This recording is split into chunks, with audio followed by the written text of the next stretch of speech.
All right, this is the coxal bone. The coxal bone is formed by the fusion of 3 individual bones early in development. The ilium is the upper portion of the bone. The ischium is the part that you sit on, the thicker part at the bottom, and is posterior. And the pubis is the thinner part of the bone at the bottom and goes toward the front anteriorly.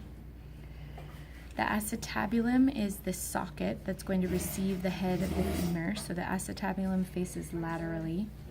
The iliac crest is the upper portion of the ilium bone that crests over the top of your pelvis.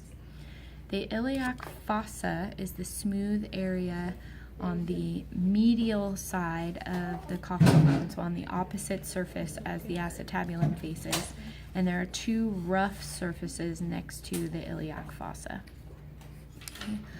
On this bone, if I flip over the plastic one, these roughened areas are a little less obviously rough, but this is the iliac fossa on the same side as those rough areas. The anterior superior iliac spine is a little bit broken on this bone, but it's the front edge of the iliac crest. And then there's an indentation and another projection. This is the anterior inferior iliac spine.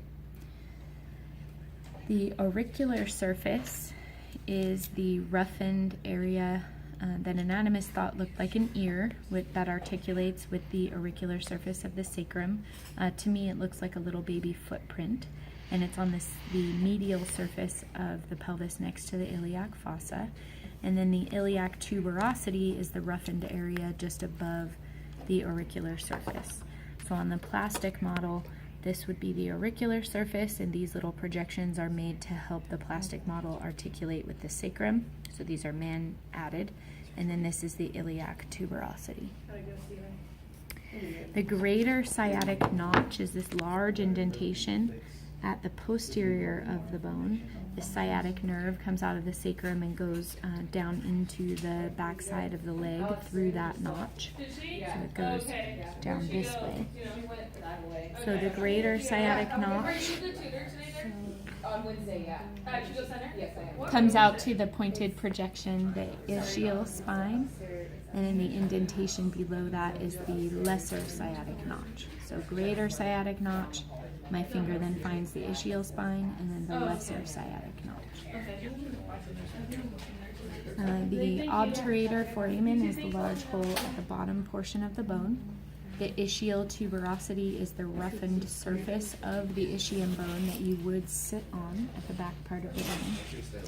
The pubic symphysis is the joint formed where the pubis from one coxal bone joins the pubis from the other coxal bone, and I would really only ask it on the articulated model, but some diagrams will label the anterior portion of the pubis as the pubic symphysis.